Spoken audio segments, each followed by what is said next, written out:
Hello friends, how are you all.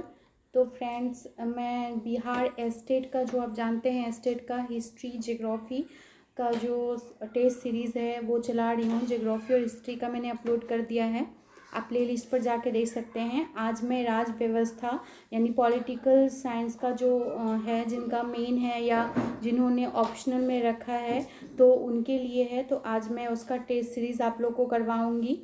तो जो री एग्ज़ाम होगा एस्टेट का, उसके लिए आप लोगों के लिए काफ़ी उपयोगी होगा। तो आप जो है पूरे वीडियो को ज़रूर वॉच करें, और अगर आपको अच्छा लगे तो इसको आप लाइक शेयर और सब्सक्राइब कर दें, अपने फ्रेंड को बेल आइकन दबा दें, क्योंकि एस्टेट का इससे अच्छा तैयारी और कहीं आपको नहीं मिलेगा। क्योंकि मैं यहाँ टॉपिक वाइज भी करवा रही हूँ और टेस्ट सीरीज़ भी करवा रही हूँ। तो बिहार बोर्ड का 9th 10th का भी आप जाके प्लेलिस्ट में देख सकते हैं, मैंने ज्योग्राफी का करवाया है। तो चलिए फ्रेंड्स स्टार्ट करते हैं। Thank you. तो फ्रेंड्स स्टार्ट करते हैं। पहला है नकारात्मक स्वतंत्रता का अर्थ है। तो नकारात्मक स्वतंत्रता का क्या अर्थ होता है? ऑप्शन ए बंधनों का अभाव, बी बंधनों से युक्त, सी स्वच्छंदता और डी अराजकता।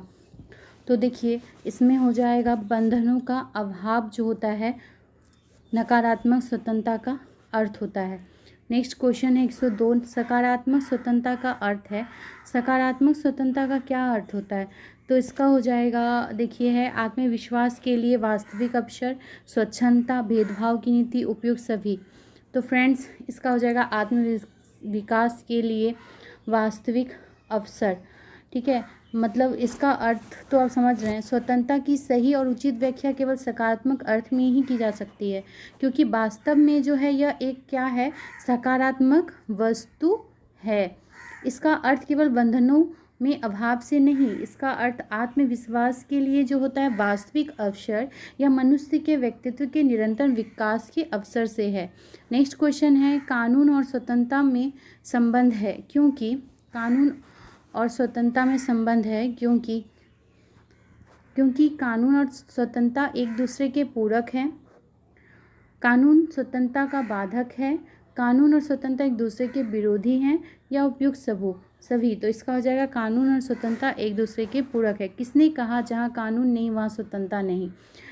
तो इन जो लॉक महोदय थे उन्होंने कहा जहाँ कानून नहीं वहाँ स्वतंत्रता नहीं। कि विकास का अर्थ है, तो विकास का क्या अर्थ होता है? विकास का अर्थ है समाज के सभी लोगों की भलाई, केवल समाज के धनी वर्गों की भलाई, सिर्फ दलितों की भलाई या किसी एक समुदाय की भलाई। तो देखिए ये तो बहुत ही आसान है, समाज के सभी लोगों की भलाई। तो अगर सभी लोग का विकास होगा तो ही विकास हुआ। अगर किसी एक व्यक्ति का होता है तो उससे समाज का विकास कभी नहीं हो सकता। विकास का उद्देश्य होना चाहिए, क्या होना चाहिए? व्यक्ति की खुशहाली, व्यक्ति सरकार की भलाई, लाभों का बैंकों में संचय या इनमें से सभी। तो इसका हो जाएगा व्यक्ति की खुशहाली। भारत के संविधान का 73वां संशोधन अधिनियम 1992 के पारित किए जाने का कारण था।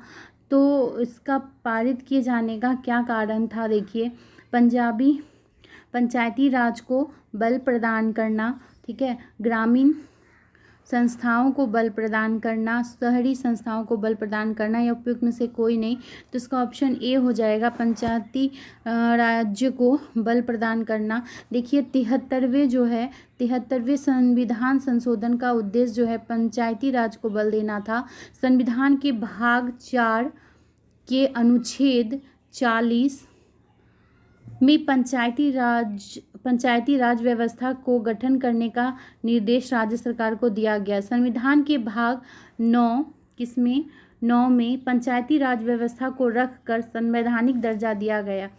स्थानीय स्वशासन की जो आधुनिक समय में भारत में शुरुआत जो है वो 1882 ईस्वी में से लॉर्ड रिपन के काल में हुआ था। कब से हुआ था? 1882 से लॉर्ड रिपन के काल से हुआ था। पंडित जवाहरलाल नेहरू ने जो है 2 अक्टूबर 1959 को नागौर से पंचायती राज व्यवस्था का शुरुआत की थी। पंचायती राज व्यवस्था का चुनाव कराना राज्य निर्वाचन आयोग की जिम्मेदारी है।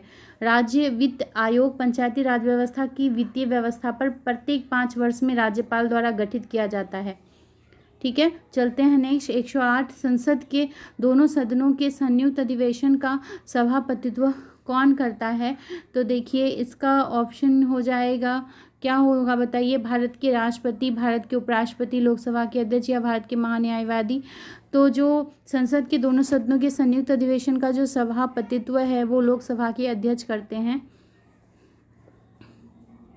नेक्स्ट क्वेश्चन, भारतीय परिषद अधिनियम 1909 का सर्वग्राह्य यानी पॉपुलैरिटी नाम क्या है?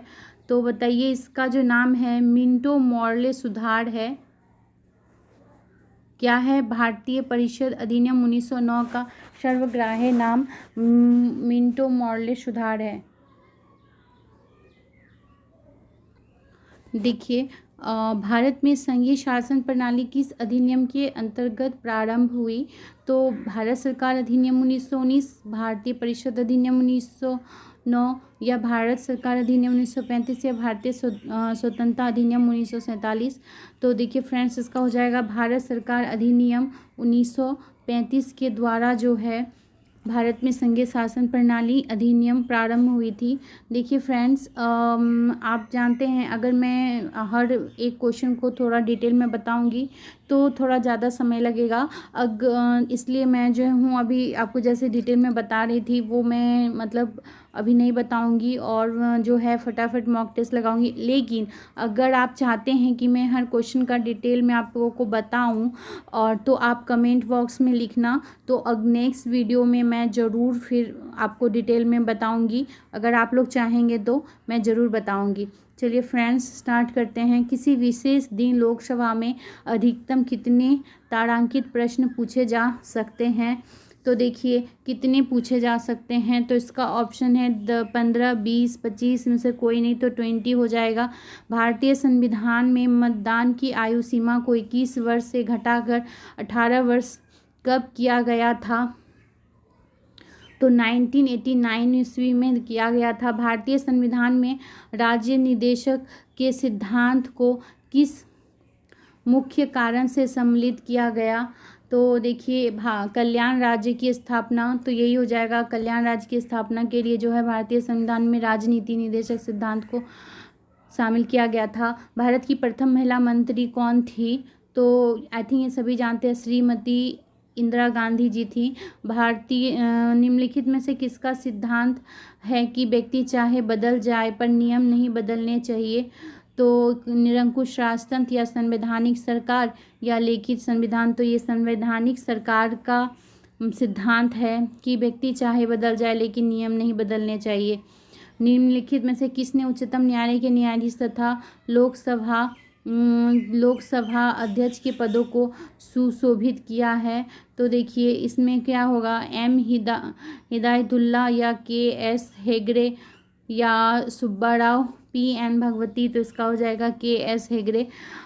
शब्द चौथी सत्ता का प्रयोग किसके लिए होता है? तो देखिए ये प्रेस और समाचार पत्र के लिए जो है चौथी सत्ता का प्रयोग होता है। किस संवैधानिक संशोधन द्वारा नगर पालिका विधेयक पारित हुआ था?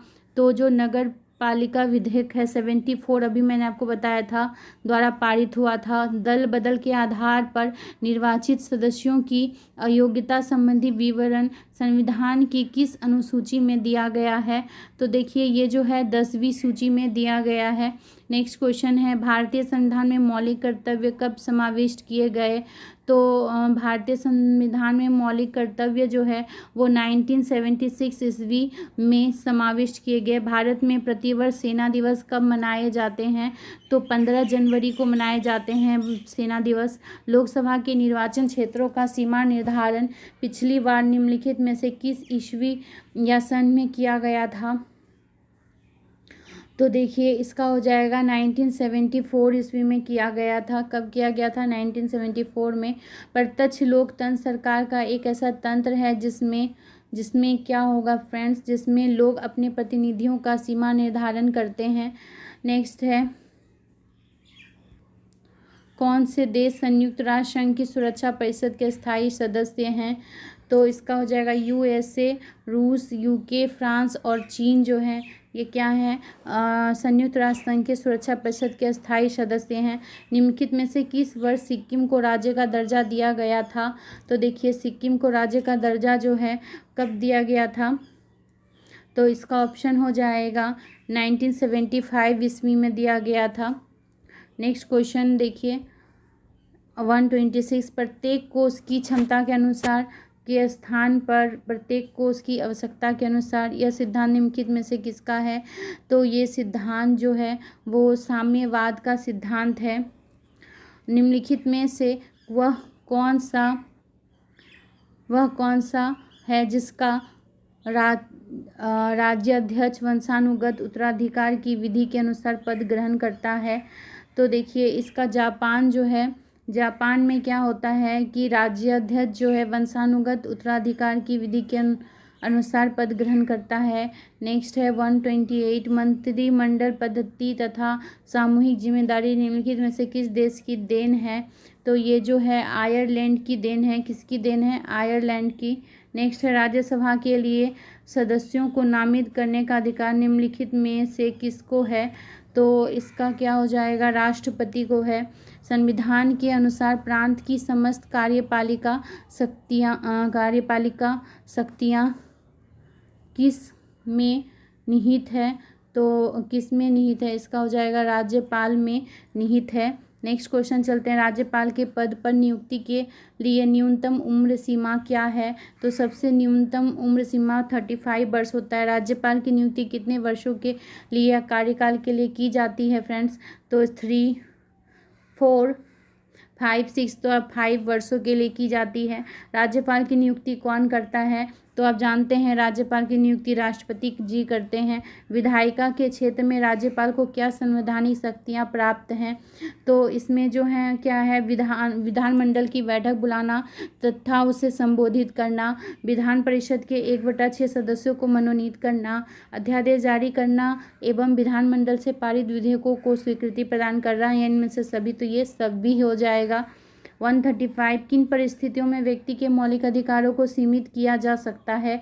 किन परिस्थिति में किया जाता है? देखिए राष्ट्रीय संकट काल में, आंतरिक सुरक्षा कानून निर्मित कर, संविधान में संशोधन कर, इनमें से सभी हो जाएगा फ्रेंड। राज्य में न्याय प्रशासन के शीर्ष पर कौन सा न्यायालय होता है? जिला न्यायालय, बोर्ड ऑफ रेवेन्यू, उच्च न्यायालय या सेशन कोर्ट? तो फ्रेंड्स 136 का क्या हो जाएगा? तो इसका सी हो जाएगा, उच्च न्यायालय। नेक्स्ट है, उच्च न्यायालय के मुख्य न्यायाधीश व अन्य न्यायाधीशों की नियुक्ति कौन करता है? तो फ्रेंड्स इसका राष्ट्रपति हो जाएगा। कौन करता है? तो राष्ट्रपति जी करते हैं। नेक्स्ट क्वेश्चन है, उच्च न्यायालय के न्यायाधीश की सेवानिवृत्ति की आयु क्या है? तो देखिए इसका जो है ऑप्शन बी हो जाएगा, 62 वर्ष है। विधान परिषद को क्या कहा जाता है? तो जो विधान परिषद होता है उसको क्या कहते हैं? राज्य विधानमंडल का उच्च सदन, राज्य विधानमंडल का प्रथम सदन, राज्य विधानमंडल का द्वितीय सदन, या ए और सी दोनों? तो इसका ए और सी दोनों होगा, यानी राज्य विधानमंडल का उच्च सदन और राज्य विधानमंडल का द्वितीय सदन, हम ये दोनों कहते हैं विधान परिषद को। नेक्स्ट देखिए क्वेश्चन है 140 में चलते हैं, कार्यपालिका को नियंत्रित करने संबंधी निम्नलिखित में से कौन सा अधिकार केवल विधानमंडल को है, विधान परिषद को नहीं? यानी सिर्फ विधानमंडल को है, विधान परिषद को नहीं। तो देखिए विधानमंडल के विरुद्ध अविश्वास का प्रस्ताव पारित करने का अधिकार जो है विधानमंडल के विरुद्ध, ये विधान परिषद को नहीं है बल्कि विधानमंडल को है। नेक्स्ट क्वेश्चन देखिए क्या बोल रहा है, निम्नलिखित में कौन सा विधेयक केवल विधानसभा में प्रस्तुत किया जा सकता है, विधान परिषद में नहीं? तो इसका ऑप्शन हो जाएगा बी, धन या वित्त विधेयक जो है वो विधानसभा में प्रस्तुत किया जाता है, विधान परिषद में नहीं। बिहार विधान परिषद के सदस्यों की संख्या कितना है? तो 75 है। राज्यपाल के पद की शपथ कौन दिलाता है? राज्यपाल के पद की शपथ जो है राज्य के उच्च न्यायालय के मुख्य न्यायाधीश जो हैं वो करवाते हैं। राज्यपाल से संबंधित कथनों पर विचार करें तो जो राज्यपाल राज्य का संवैधानिक अध्यक्ष है। पहला। दूसरा, राज्यपाल सदैव केंद्र के एक प्रतिनिधित्व के रूप में कार्य करता है। राज्यपाल राज्य की विधायिका का एक अभिन्न अंग है। राज्यपाल उच्च न्यायालय की नियुक्ति करता है। तो फ्रेंड्स इसमें देखिए क्या होगा, इसमें पहला बोल रहा है 1 और 3 सही है, तो ऑब्वियसली यही है। देखिए 1 और 3 सही है। राज्यपाल राज्य का संवैधानिक अध्यक्ष है और राज्यपाल राज्य की विधायिका का एक अभिन्न अंग है। नेक्स्ट देखते हैं, मंत्रिपरिषद का कोई भी सदस्य जो है वो राज्य विधानमंडल का सदस्य हुए बिना अधिक से अधिक कितने समय तक अपने पद पर बना रह सकता है। तो इसका देखिए क्या हो जाएगा, बताइए। बोल रहा 3 माह या 6 माह, तो ऑब्वियसली 6 माह हो जाएगा। निम्नलिखित में से दलित महिला मुख्यमंत्रियों में किसे प्रथम महिला मुख्यमंत्री होने का श्रेय प्राप्त हुआ। तो जो मायावती है उनको प्राप्त हुआ है। राज्य पुनर्गठन आयोग का गठन किस वर्ष किया गया। तो 1947 ईस्वी में। 1947 ईस्वी में नहीं होगा फ्रेंड्स, इसका 1953 हो जाएगा। राज्य के पुनर्गठन आयोग का गठन जो है वो 1953 ईस्वी में की गई। नेक्स्ट है, 1972 में किस राज्य के हिस्से को अलग कर मेघालय राज्य का निर्माण किया गया। तो जो असम है, असम को जो है असम को 1972 में असम के हिस्से को अलग कर मेघालय राज्य का निर्माण किया गया। नेक्स्ट है 1956 में भारत में कितने राज्य और कितने संघीय क्षेत्र गठित किए गए थे। तो देखिए इसका ऑप्शन क्या हो जाएगा, 14 और 6, यानी 1956 में भारत में 14 राज्य थे और 6 संघीय क्षेत्र गठित थे।